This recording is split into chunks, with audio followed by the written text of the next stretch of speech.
You know, I have a very special reason for wanting everything online by tomorrow. And I wanted you three to be the first to share it. 3? Oh, Ebony already knows. She's consented to marry me. Marry? You can't. To be my third wife.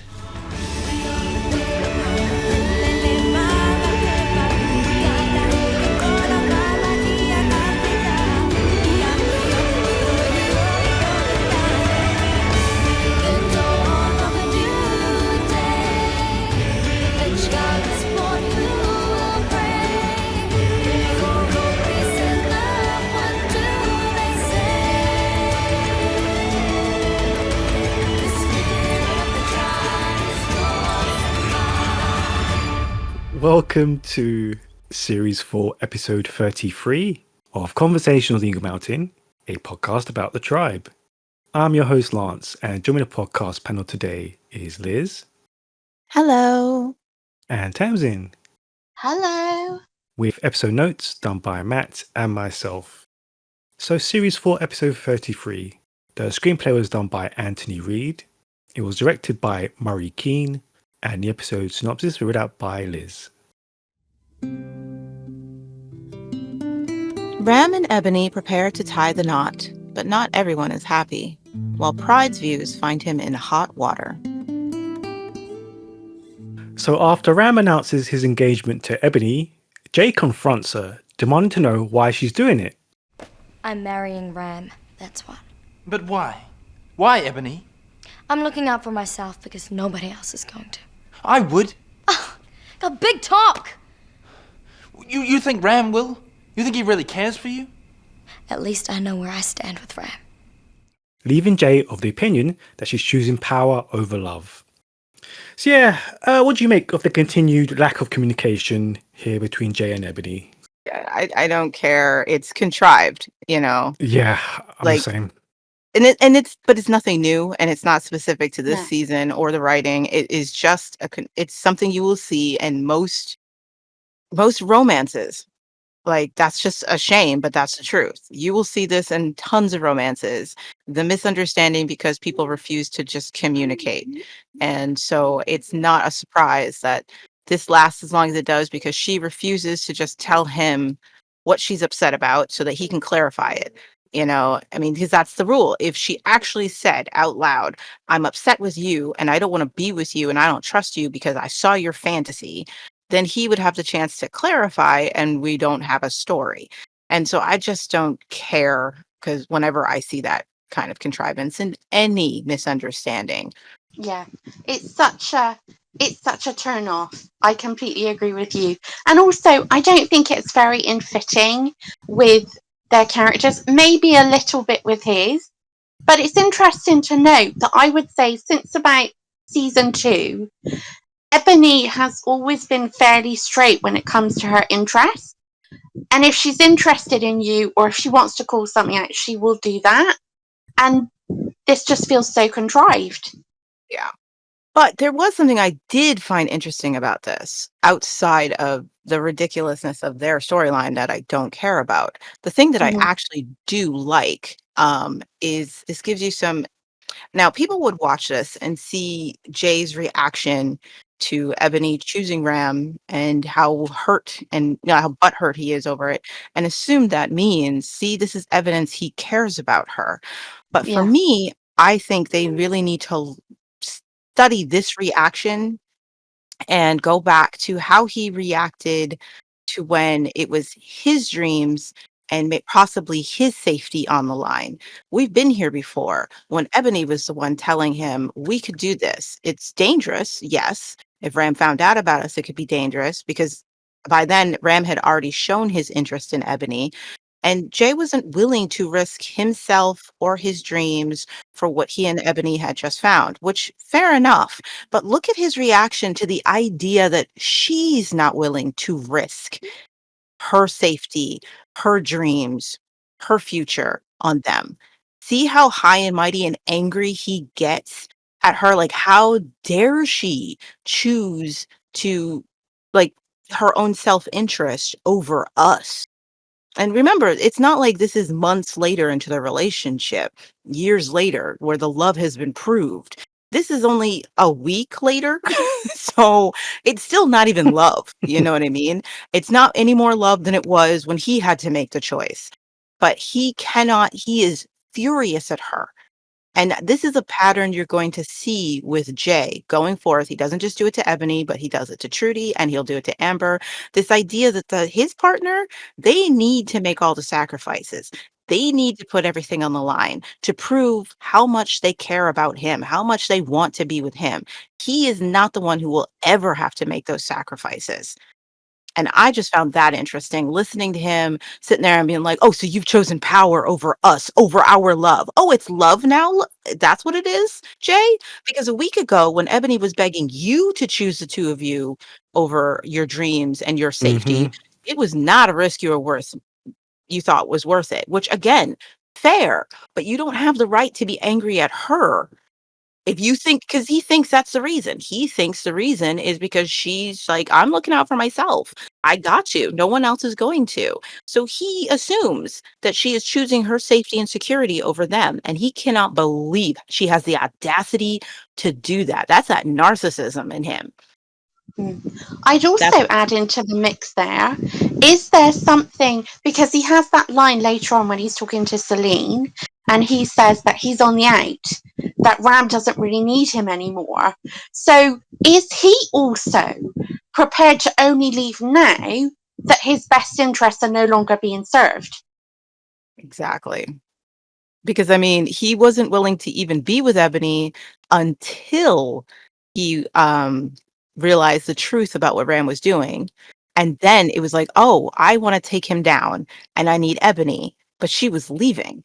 And so he was like, "Hey, babe, we could take him out, you and I together." Suddenly it was a you and I. And I don't think he would have offered a relationship if Ebony wasn't leaving in that moment. If Ebony wasn't like, "I'm blowing town. It's not safe for me here anymore." I don't think he would have been like, "Well, we could be together." He was desperate. He needed her to stay because he needed her to achieve what he wants done now. And so, yeah, of course, he's really, really angry at her for choosing her safety, her priorities over him, despite the fact he had no problem doing it to her a week ago. Jay's just basically irredeemable. And so is this relationship, if you can even call it that. Yeah, he's the worst. But yeah, I just found that really interesting. I was like, because again, people see Jay and they see how hurt he is by Ebony's choice, and they think that's evidence of how much he cares about her. And I always want to be like, no, no, no, it's not. It's not evidence of that at all. It's so disappointing because this could have been such an interesting relationship, but at every turn the writers have downgraded it and made it into this. I mean, it's just gross. Let's be honest. It is gross. And yeah, just keep an eye out. You'll notice he will continue doing this to her throughout the entire relationship until he's gotten everything he wanted out of it. And then instead of breaking up with her, he will demonize her, push her away. And so he can come out like, "She dumped me. Mm. You know, I wasn't the one who broke her heart. She broke mine. I just didn't support her emotionally. I left her hanging while she was having an emotional breakdown. I didn't listen to her. I went back on all my promises," just on and on. And it's just like, this guy, he's something. And like you say, he doesn't just do that to her. He does it to Trudy, to Amber. Yep. This is a repeat pattern. And in a way, I mean, he also does it to Ved. Yep. He has it's rules for thee, not for, me. Yeah. And it's just like he gets real butthurt and self-righteous if you do things that he himself also does. But it's different when he does it, Yeah. And this whole scenario just annoys me. I just wish Ebony had her own impetus to decide to make this decision. I wish she had chosen power herself rather than it be this whole fake scenario that pushed her into it. Because this whole scenario, I just don't like it. I mean, I guess the thing is she would never, because I think the interesting thing about Ebony is when she's in a relationship, she is all in, especially if she thinks the other person loves her as much as she loves them. And it's interesting that had he reciprocated and given her what she needed, and she hadn't been, Amber hadn't been so foremost in her mind all the time, and she hadn't allowed her insecurities to twist things, then it's really interesting. Whereas we know that power is her default if she can't get love. That's Ebony. If she can't get love, she'll go for power. But with Jay, she thought she was being offered love. But yeah, it's interesting when you say that it just could have been better written than this poorly contrived lack of communication. Ebony is not this stupid. She's not this stupid. She's actually really intelligent, and we have seen her play lots of different games throughout the 4 series that we've already had with her character, and she does whatever she can do to come out on top. And yeah, it's just so annoying that this is the thing that leads her to make the decision to marry Ram. I completely agree with you.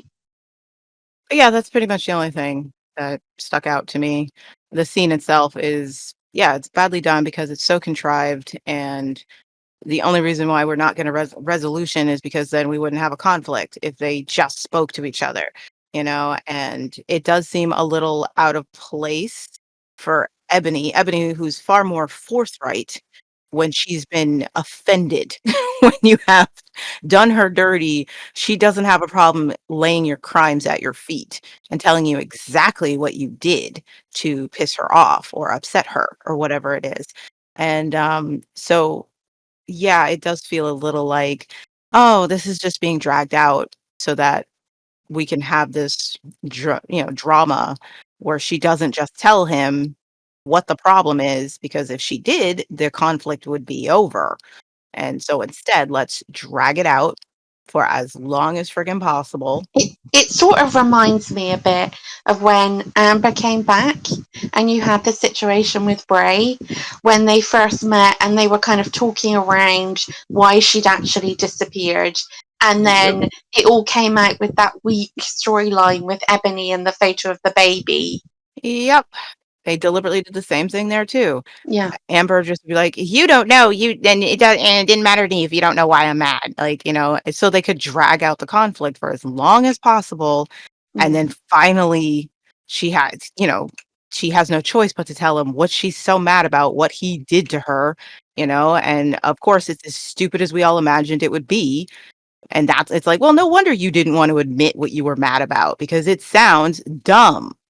It's definitely one of my most hated TV tropes. I really hate it when characters just won't talk to each other, even though there's a billion opportunities to talk and resolve things. But no, we have to stretch out as much as possible to keep the drama going. And everyone's intellect has to be dialed down. Oh, yeah. Because suddenly they don't understand what's going on around them. Yeah, so, yeah, I'm just like, okay, whatever. I'm not where I am in my grief journey for this season. I'm not angry anymore. I'm also not in denial anymore. I'm not depressed. I think I might be at bargaining. So for me, now I'm just like, as long as an episode doesn't make me homicidal, it's fine. I'm like, okay, it's cool. I don't want to shoot babies, so we're good. Okay then, you're on. Good. Who'd have thought it? Me, on television. Only thing is, what am I gonna say? Whatever Ram tells you to. No, you don't understand. For our slot, it's our news. You think your newscast can be anything like Ellie's amulet? Telling it like it is? Well, forget it. Later, Ram asks Salene to conduct the marriage ceremony, making her read a pre-written script about the Techno's benevolence, to which Pride reacts with disgust. So yeah, panel, what do you make of Pride's assessment and Selene's situation? I hate Pride so much. I hate the fact that he was actually right. But he's right. I hate it. I hate that he was right. I mean, he was right. Everything he said did come to pass, and it did make the most logical sense from everything that we have seen the Technos do so far. They will always turn something to their advantage, and it will always be to benefit and glorify themselves. Now, I hate the fact that he was right. Now, I'm also going to say something I hated in the scene was when Salene was sat down reading it out, I felt like she was more upset on the fact that what Pride would say when she got home, more than actually what Ram had said to her in that office. I don't know if anybody else got that vibe, but I was just watching it. I was thinking, girl, you're thinking about all the things that he's going to say to you when you get home. Or was that just me? No, I feel like she did feel it in that scene. She felt it as she was reading out, like exactly how it was coming across, and she was in the exact same situation that Pride warned her. So, yeah, I imagine that was in the forefront of her mind as she was reading it out. Yeah, Horrifying. I agree. I mean, he's right, but he's doesn't have to be such a butthole about it.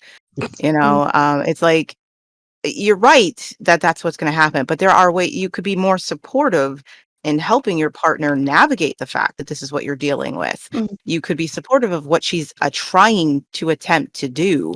And instead, you are just being a butthole, and it just feels unnecessary that you're being one. So yeah, I you could definitely feel that because again, I agree. She is just going to be a mouthpiece. How does she believe that it's going to be any different when she has the chance to speak that Ram isn't going to control what's coming out of her mouth?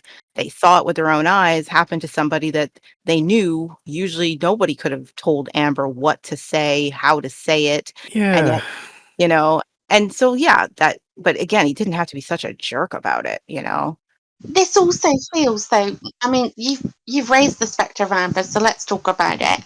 This feels like the sort of situation we see Amber get into later on. And this doesn't feel like a storyline. Again, any of this feel unique to Salene.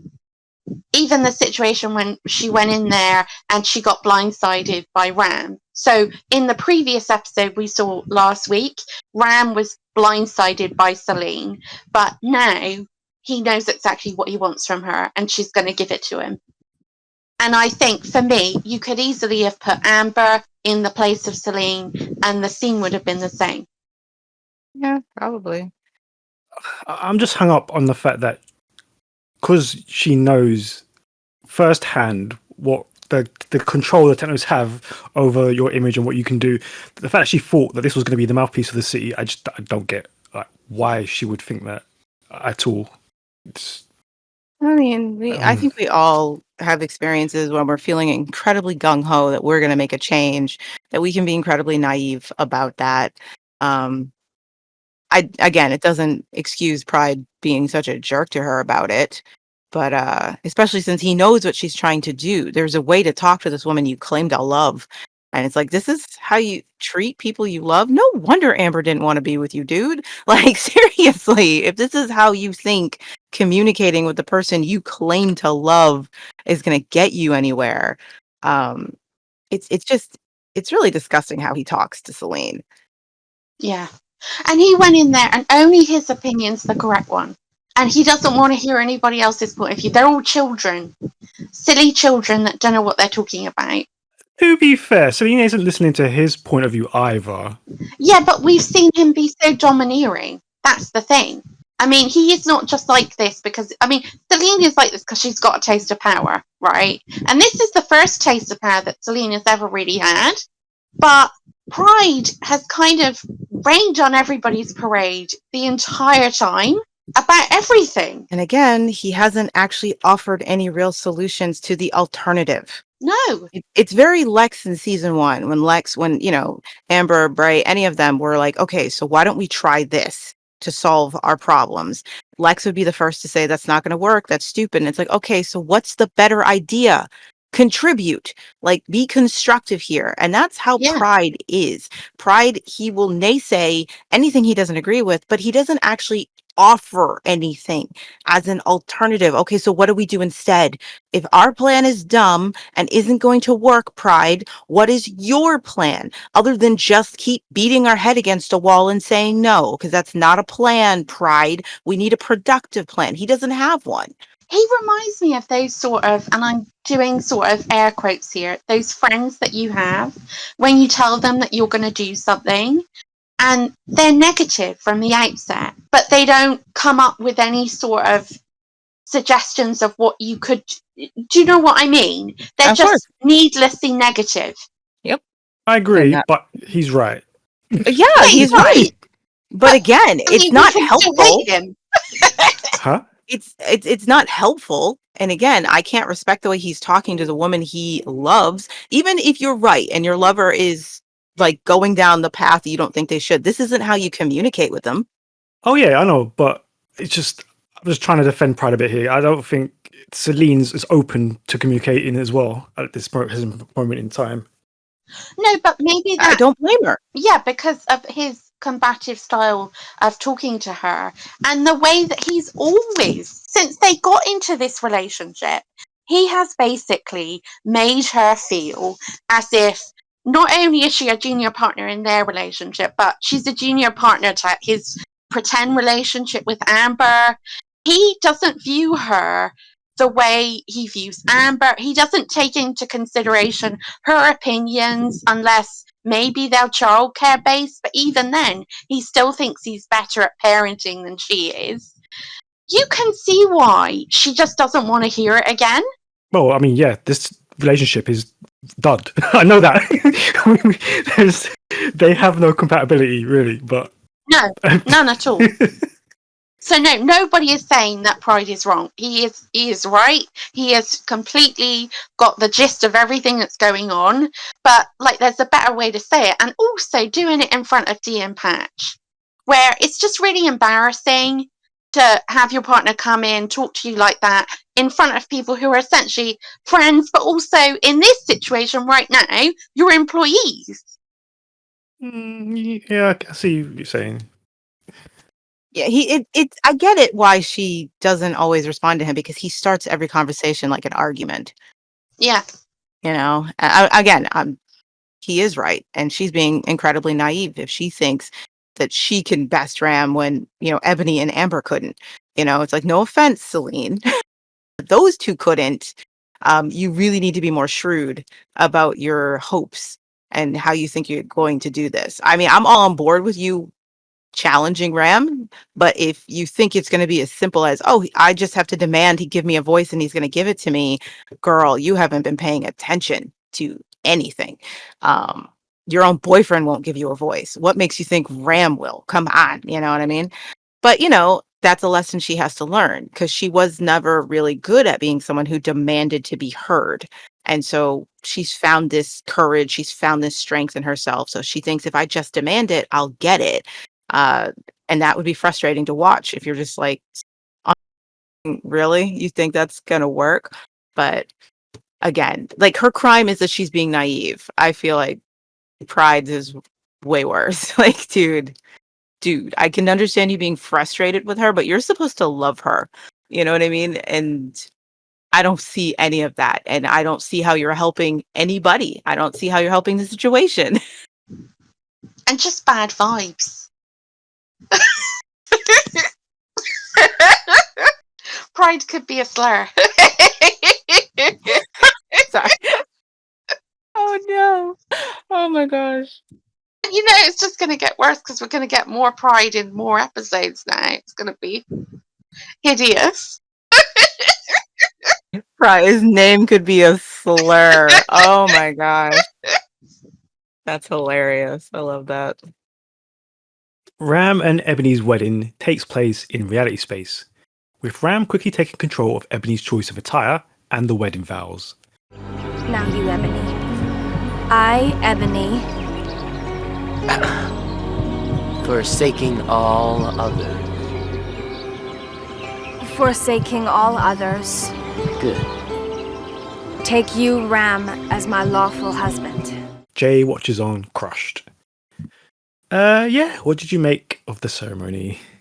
Okay, so I want to say I absolutely love Ebony's dress, the one that the technos make for her in cyberspace.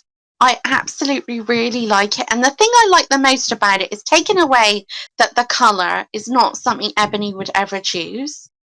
Accidentally, the silhouette is, because it's very close to the sort of black grey number that she marries Zoot in, which I think is really interesting with the corset and the layering. It's gorgeous. I love it. It's my second favourite wedding dress after Salene. So yeah, there you go. Love the wedding attire. I also like what Java and Siva are wearing, and it made me wonder, did they have a lavish wedding like this? I'm not sure, because I don't think the technology was there, but it does make you wonder what their wedding to Ram was like, because I'm guessing they had like a throuple wedding at that point, just the three of them getting married together. Yeah, I love the dress and the makeup. Meryl looked incredible. Yeah, I really liked her dress. I thought that was definitely top 3 favorite wedding dresses in tribe history. And it looked amazing on her. I love the symbolism of the fact that he's exerting his control and overriding her wishes. Yeah, She purposely didn't bother to even think about wearing special attire when she went in there, which also speaks to how little this means to her. She is not invested in him. She didn't think, oh, I can wear whatever I want in there. Well, then I'll put this. She never even picked out a dress. I think that says a lot about her headspace. And then, her reaction to him forcing her into something that he'd like her to wear. He already went out of his way to design something for her and never even asked her opinion on it. He had one on lock, snapped his fingers, and she was in it. That's interesting right there. That tells you that's your first red flag of what the dynamics of this relationship is going to be, regardless of any agreement that you made going in. He doesn't care. He designed you a wedding dress and didn't even show it to you and ask you if you liked it, because he does not care what you actually want. And so I liked that. And I liked, for once, I actually liked how absolutely absurd and melodramatic the music and the background was, yeah, because this whole thing is so absurd and ridiculous that it was fitting.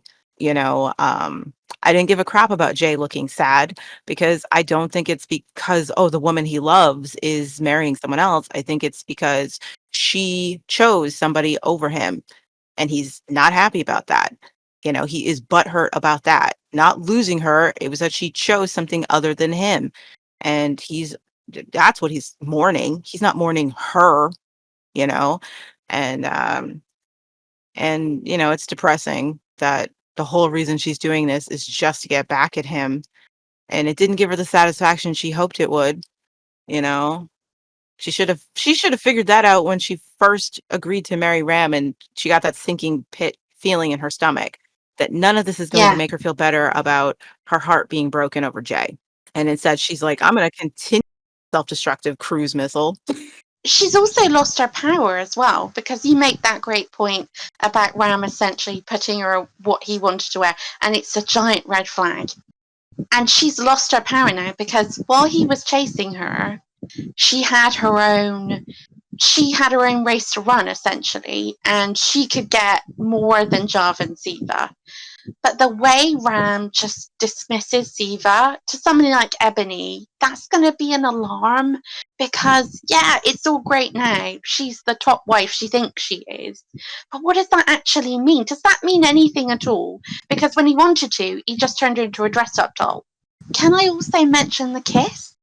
Which I thought was quite interesting, because the first time and I know this was to let us know that Ram is a germphobe, when we first meet him in episode 1, where he is having the threesome with Java and Siva, and he doesn't want to kiss, I think it's Java, or they're kissing, he doesn't like it.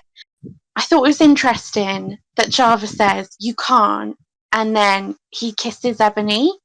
And I thought you could interpret that in many different ways. So if you wanted to go down the sort of season 5 headcanon, then the you can't from Java is that you can't be doing this, because you wouldn't do this with me. So why are you doing this with her? But then there's also you can't, because you never do this. You don't even do this with us because of the germs. And I just thought you could interpret it in a lot of different ways. And it was just, yeah, the kiss was interesting. Yeah, I mean, it really, shows everybody their place really quick. And everyone's having a reaction to him. He's just peeing on everybody, basically. It's like, that's all Ram is doing. This whole episode is him just gleefully peeing out like a sprinkler so that everybody knows he's marking his territory on everything around him, and he's so happy. Um, he's responding like a puppy when you come in, and he's super excited because you were gone for 5 minutes, and he thought that was an eternity. That's everything he's doing, is letting everybody know, I own it all. It's all mine. And he is having the time of his life, seeing the reactions that everybody is having. He loves seeing Java and Siva just despairing over this and letting them know, yes, I'm going to give your sister special treatment over you because she is a prize that it was hard fought for. And just remind you, and even his first wife, he makes sure she knows her place. I can make you into whatever I want. Screw the agreement we had. And I got your girl. You know what I mean? Like, he's just, this is a celebration lap for Ram, this whole episode, really.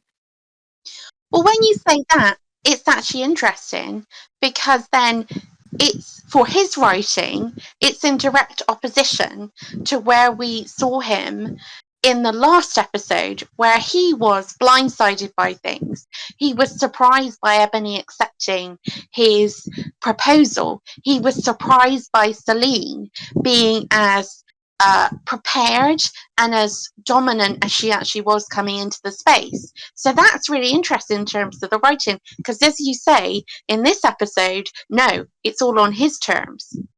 Yep, he recovered very quickly. Things are so bad with Ebony and all.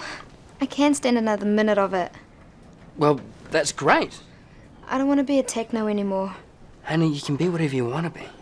Disgusted by Ram and Ebony, Siva flees to the love shack, pouring her heart out to Lex that she wants to abandon the technos. Just briefly, what did you make of Siva's sudden declaration here? Can I ask you guys a quick question? No, Which is, you're never okay, allowed ever to ask us. You're so polite. I love it. Like, this is all about discussion, and Tabs is like, may I? May I ask you a question? So my question is, do we think that Dee told Siva about Lex? I do. You do? Yeah, so do I. What do you think, Lance? Yeah, I don't see really any reason or hint that she hadn't. Obviously, Siva was just preoccupied by the wedding, so yeah, I don't see that she hadn't.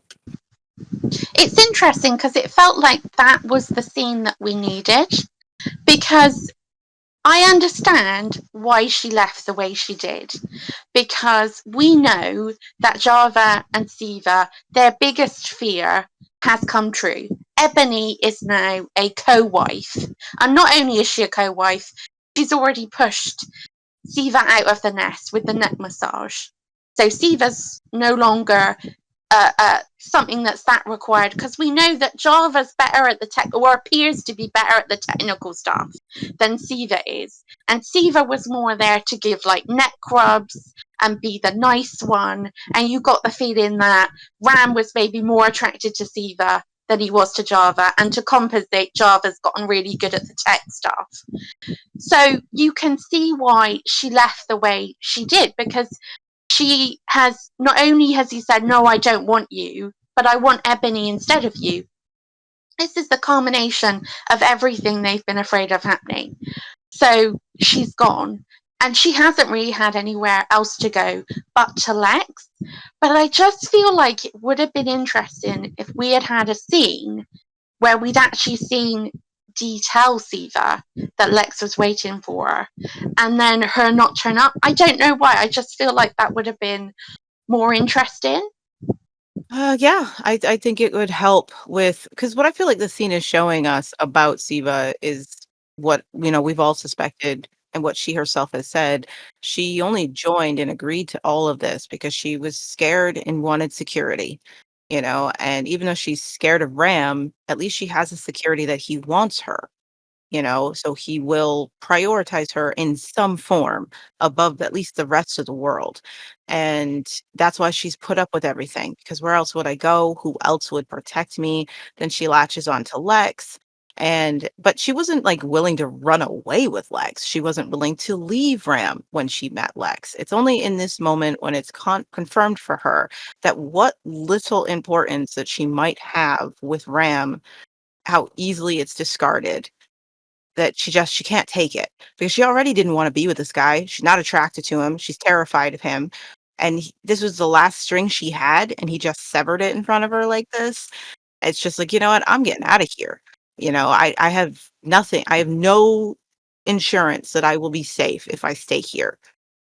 And that was the only reason I was here. So I'm gone. See ya. And I do think your suggestion of having a scene where Dee goes and Siva makes a decision that right now isn't a good time to go see Lex, and she chooses not to because she's not trying to jeopardize what she's got going. And the only thing that makes her run to Lex is realizing what I have going has already been jeopardized. Lex is my last chance, my last hope. So I gotta go. And it's interesting thing to learn about her. Nothing the Technos did bothered her, but being supplanted and losing her security, that's why she wants to leave. She doesn't leave the Technos because they're bad, because they're evil, because they do terrible things to people. Nope. She leaves them because she's no longer guaranteed to be safe with them. Mm. But I think we've seen that play out through a number of different characters, haven't we? I mean, that essentially happened with Salene and the Chosen. So it's interesting that that's also the motivation that Siva had, and it's a human motivation. Yeah. In a situation like this, to just have someone take care of you and look after you, and you have to do minimal, and you have to not think about what's going on. You can understand why somebody like Siva as well, and like Salene, who have always been, so Siva, as we have seen, is that middle sibling. She's always been in the middle. She's Switzerland, but she seems a lot less defined than Java and Ebony as well. So it makes sense that she would be easier to sway, if that makes sense. I'm not sure. What do you guys think? She's just very, self-interested, self-motivated, and really, really self-motivated. Like, Yeah. that's the only thing that really matters to Siva is, am I going to be okay? And granted, she grows. She will grow. She will Yeah. start to actually think about the consequences of the choices she's made, the people who've been affected by them. Once she's living among the Verts and is reminded that everybody's a human being, and starts taking accountability because that's her journey. And but at this moment, it's just because she's no longer guaranteed the safety. That was the only reason she was staying with Ram. And it's also probably triggering because, as the girls have said, their sister ousted them out of the Locos. She's been down this road before, and she's not going to Yeah. stick around for it to happen again because, yeah, they had they said that Ebony turned Zoot against them.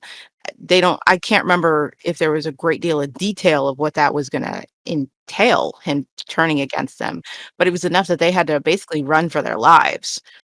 And she knows that Ram's even more sadistic. You know what I mean? So it's like, it's only a matter of time before Ebony turns him against us. I'm out. I'm leaving. I'm not sticking around to go through this again. No, I agree. And it speaks to their connection, which is, it's no connection really at all.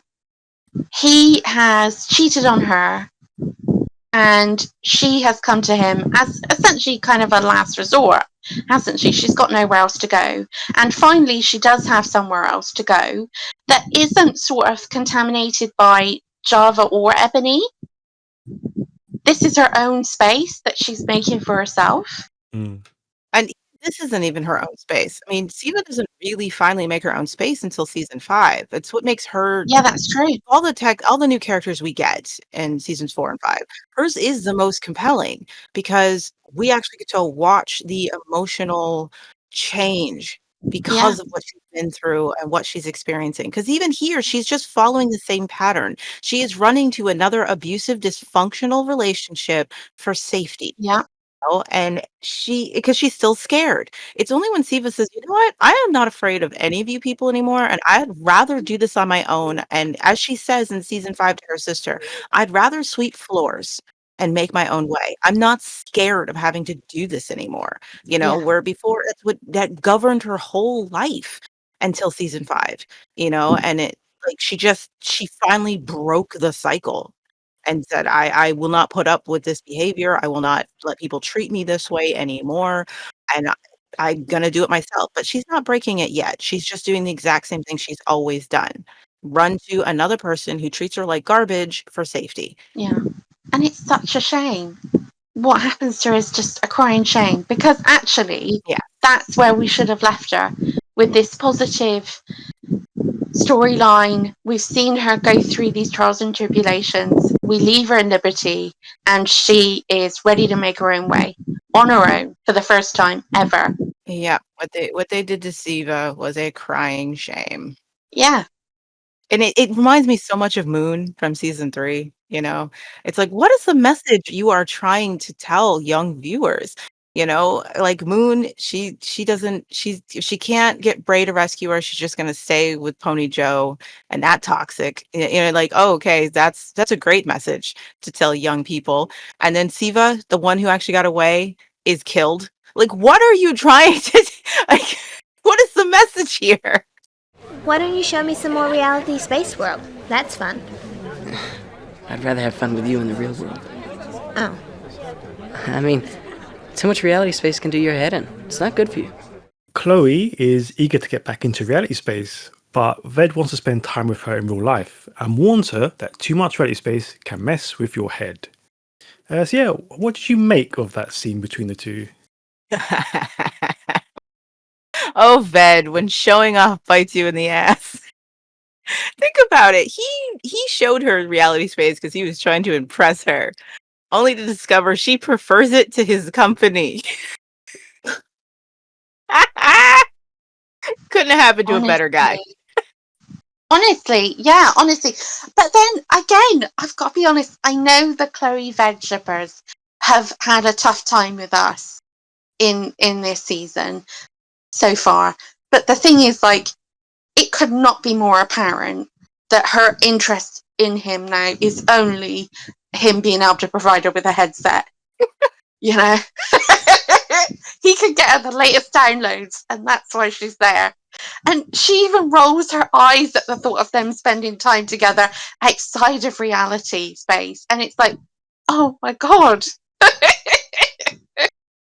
He's But like "We you could just say, chill." And she's like, "Oh, yeah, I guess we could do that." but it could not happen to a nicer person than Veg. He deserves this. It's actually not bad when you consider that they use reality space as their metaphor for addiction to all kinds of things. And this is, grounded in some real life. There are people who either introduce somebody to a drug or alcohol or something, some sort of substance, because they're trying to show off, because they're trying to impress them, only to turn that person into an addict and lose the very thing they were trying to keep. They lose that person, and because of addiction. And so I actually like that. I like that that metaphor actually works here. Ved was so busy trying to keep Chloe's attention that he ends up turning her into somebody who isn't really interested in him any longer. She just wants the thing he can provide her. And yeah, it's funny, obviously, but also quite thought provoking in its own way. That brings us to our final thoughts of the episode. Pride comes across a city kid being beaten up for speaking out about the technos and steps in, only to be captured and taken to them. About to be publicly humiliated, Ram takes on the case personally and counters Pride's arguments about the evils of technology with a demonstration of nature made perfect through reality space.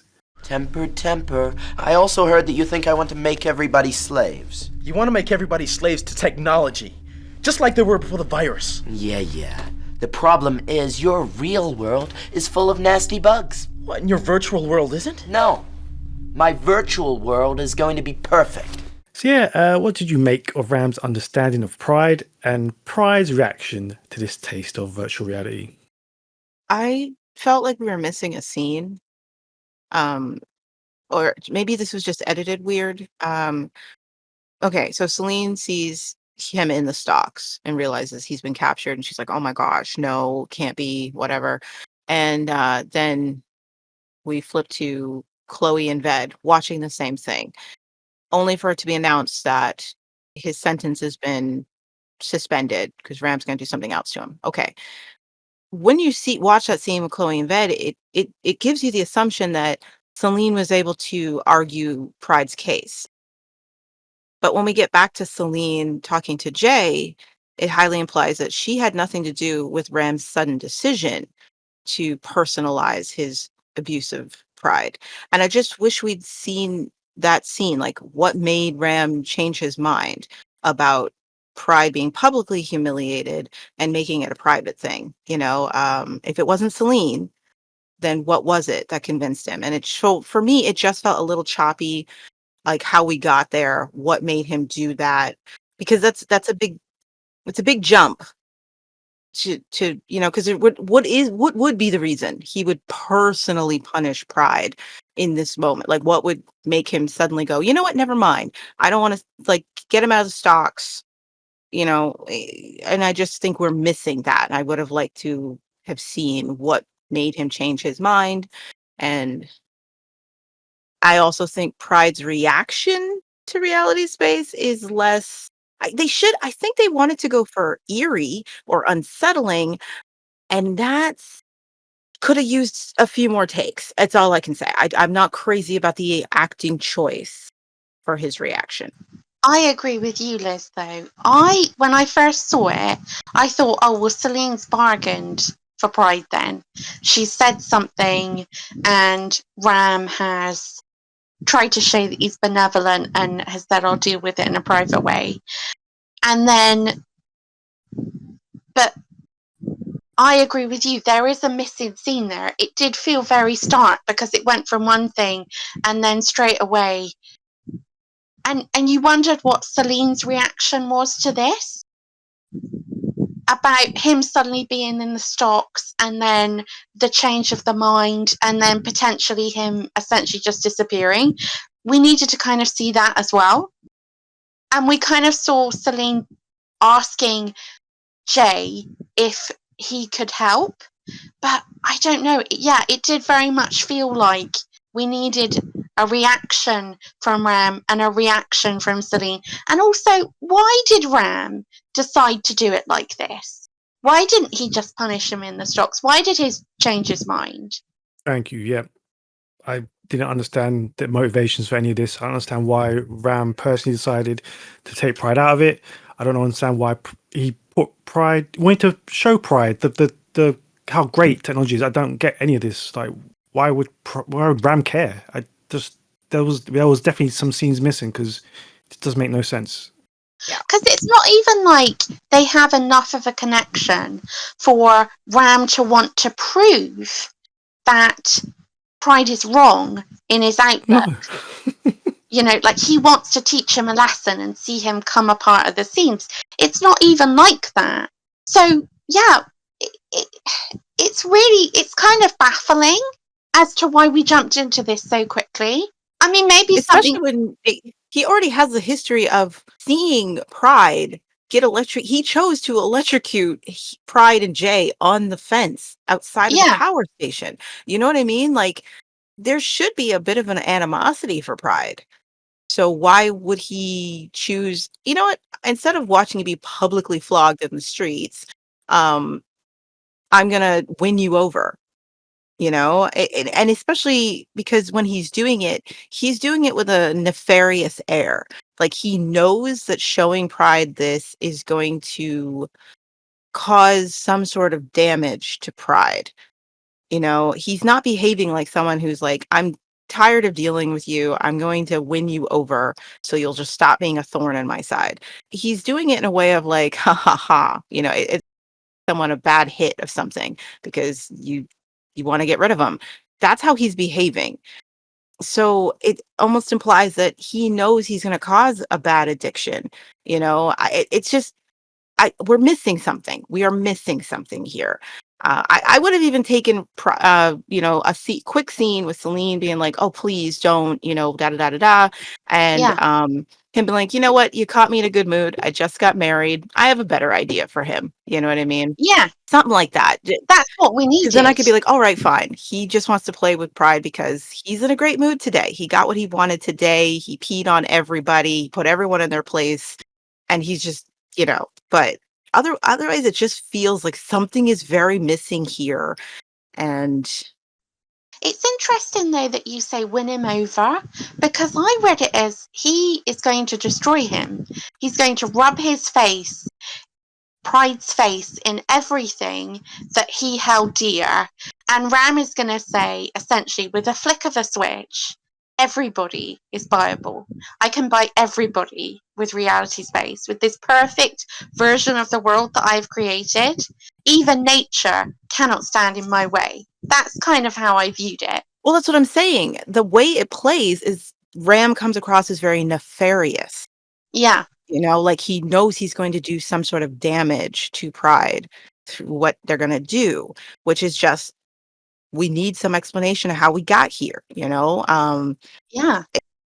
Something's missing here. It feels disjointed. And again, I don't really care for Nick's acting choice of how he No. reacts to reality space. Yeah.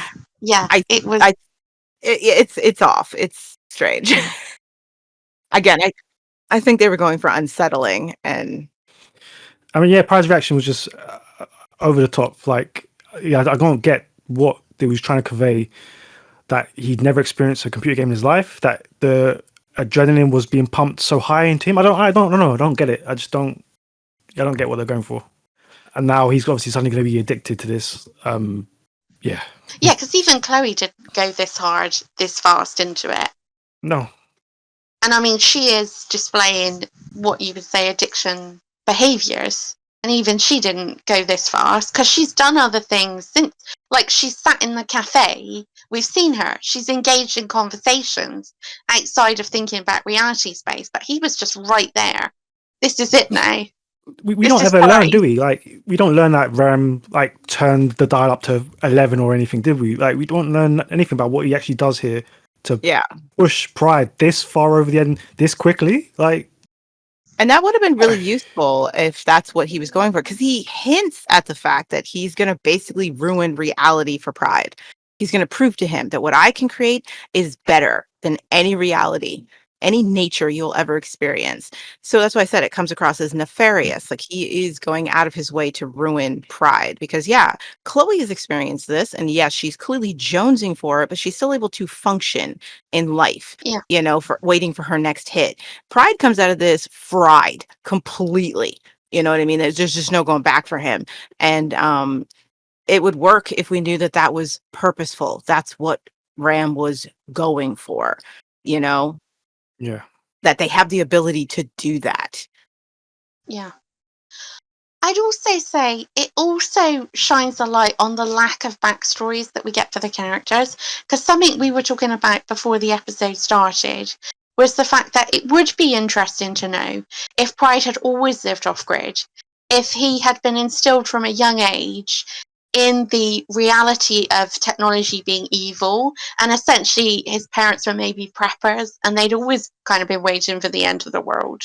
And so this is the first game he's ever played, and this is why it's had such an effect on him in a detrimental way, that maybe, you can imagine that Chloe was young enough that maybe she did play a game, that she did have some awareness of technology and things like that. So, but again, without backstories for these characters, which sometimes we desperately need to know where they've come from to understand why their ideologies are the way they are. Yeah. Yeah. Instead, they just leave it at, it's rarely random. When they want a character to react over the top to being exposed to the game or paradise, they do. And if they want people to be able to experience it, but also have no problem walking away from it, or just keeping it out of their lives, they'll do. But there's no rhyme or reason to why certain characters react to it a certain way. Yeah. That's the bigger issue. Yeah. which makes their whole addiction metaphor kind of fall apart. Yeah. Because the characters who don't want anything to do with it, they don't have to fight the addiction to stay away from it. Yeah. You know what I mean? Like, again, it's very clear they wanted this to be the metaphor for addiction, for substances and things like that, that they couldn't put into the show because of censorship and all that stuff. But your metaphor falls apart because people can take it or leave it based on the writing. You know? Yeah. It almost implies the smart ones don't get addicted. You know what I mean? It's like, that's not how addiction works. No, but you're right. There's definitely the implication with that. And yeah, just going back to your backstory comment, like maybe Pride has an addictive personality that we don't know about when he was younger. Yeah. Like we just don't know. We don't get this. It would No. be nice to develop something so we can understand why he dropped so fast and hard into this Yeah. world.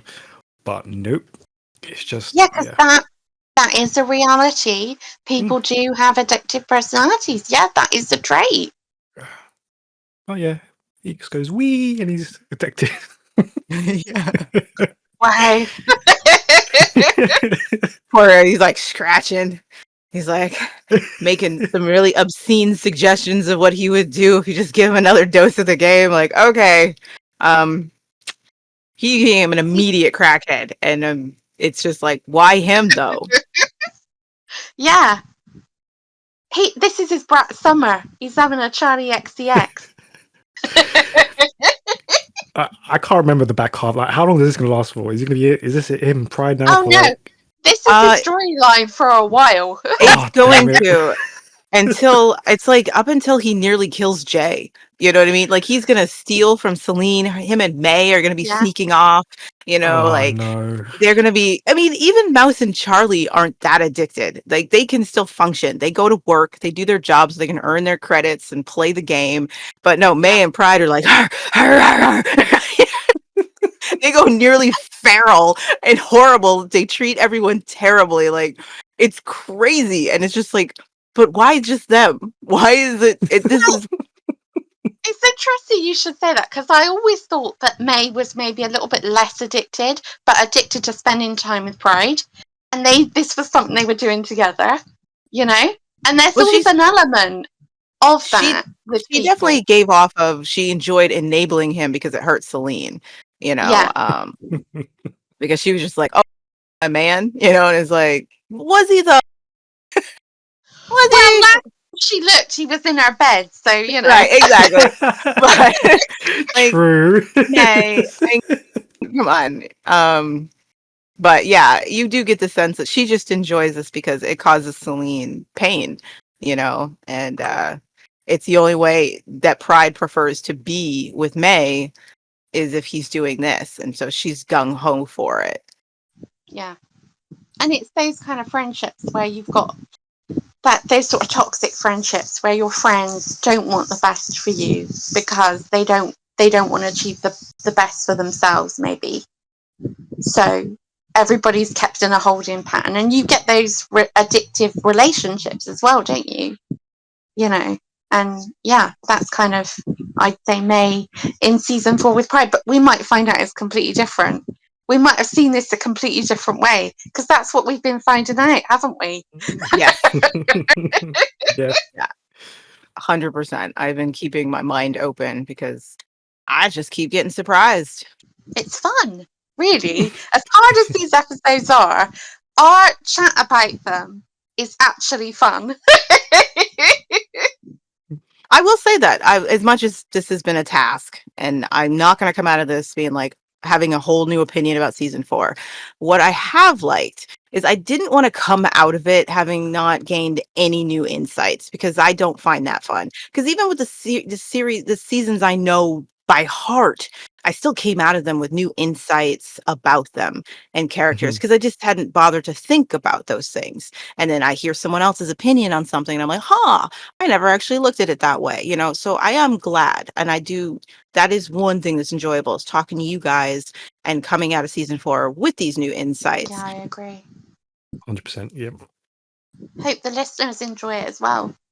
And like, no offense to the Pride fans or the Chloe Ved fans or the Ebony J fans. or the Lex and Siva fans, or the Salene and Pride fans. Let's just say, no offense to the fans of season 4. Yeah, that's true. Comes with it. No offense to any of you fans of season 4. It's not personal. Yeah, the shipping ain't good in season 4, is it? No. They're just like watching us take a dump on everything they love.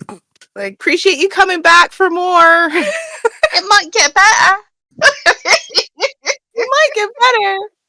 They're living for every moment. We're like, you know what? That wasn't so bad. They're like, thank God. We're going to come out of season 4 going, Patch and Dee were the best couple. Are I'm we?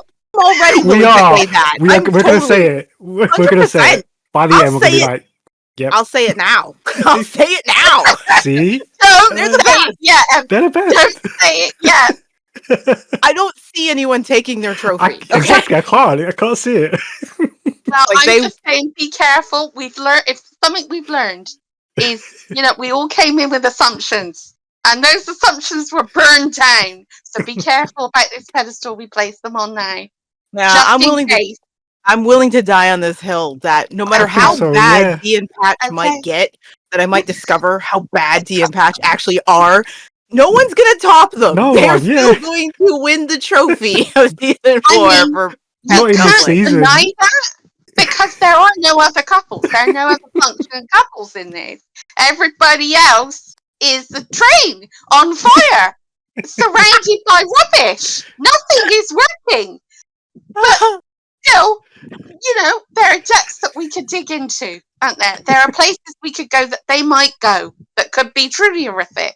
We don't know. They could remember. also turn out to be garbage, okay? They could turn out to just be awful, but I still think they'll be better than everybody else. And if you had to win a prize, being better than everybody else when the bar is literally in hell, on fire, is better than nothing. Right. Honestly, they kind of win by default because they were the smartest ones and left. Yeah. I was going to say, Yeah. just about to say that, yeah. They found their happiness and bailed on this place. And it's like, you can't Now, win better than that. do we think that's where Charlie really went? He just left. He didn't Oh, disappear. Charlie. He disappeared himself. We barely knew you. Oh, no. If it wasn't for Mouse, I would have said yeah, but he wouldn't have left his sister. Maybe he tried to get her to come and she was like, no, I like it here. She wants to be a bridesmaid. He was easily replaceable. After Mm. all those years of taking care of his little sister, she replaced him with Sammy. I also think we need to start a new episode where we have a counter, maybe, where it's what is Lex doing in this episode? Is he doing anything? I'd say no. Didn't get anything again to do this week. He slept on a bed. He talked to Dee very confusingly through a fence, so it looked like he was in prison. And they're continuing with the Dee's got feelings for Lex.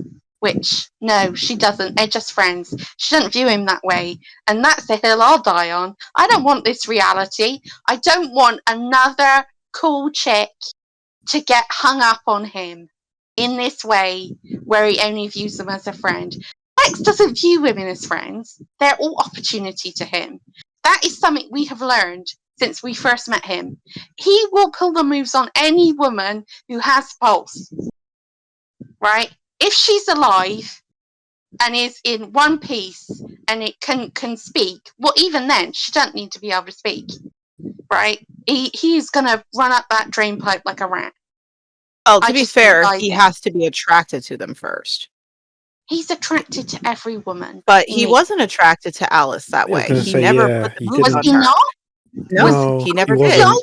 I don't believe that because look, go back. He wasn't attracted to her that way. He just wasn't. Yeah, he never saw her that way, and that's probably why she got so much respect out of him. He did like her as a friend.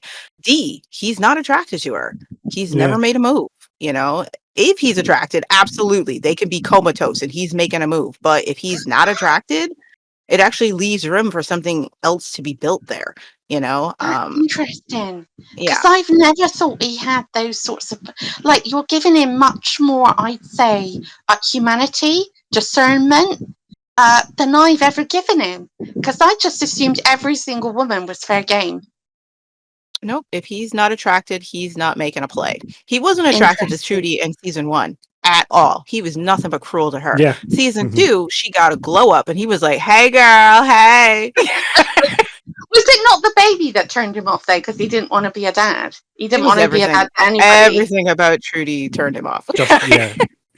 Like, to be honest, Sabine's not here, so we can say, yeah, same. A little bit. Yeah. But she got her chosen makeover, and he was like, "Oh, I didn't know you were hot under all that motherhood." Right. So she was like, "Oh, you wish." Give me some more of that fried rat. Yes. You know, because yeah, even if he knew it was rat. If he finds any semblance of physical attraction, he's making a play for it. He even Amber. You know what I mean? Oh no, he's always had a thing for her. Back in season 1, he was just like, Yeah. you know, we could have something. You know, you're not bad on the eyes. No. She was like, boy, get out of here. But otherwise, if he's not attracted, he's not making a play for him. It doesn't even cross his mind, and he panics if he finds out they like him. Like, whoa, wait, what? You know, who? No, you know. He's not that discerning, obviously. Like, when he's attracted, his branch of what he's attracted to is very wide, which must be hurtful to the woman he's not attracted to. I mean, if you're Alice or Dee and you know this guy wants everyone, you're like, what's wrong with me? Yeah. Mm-hmm. Why don't I make the cut? You know what I mean? I love how engaged I am now that we're talking about something else other than the episode. Right, exactly. We just start messing around with other stuff. It's like, I got plenty to say here. Oh. This is actually good.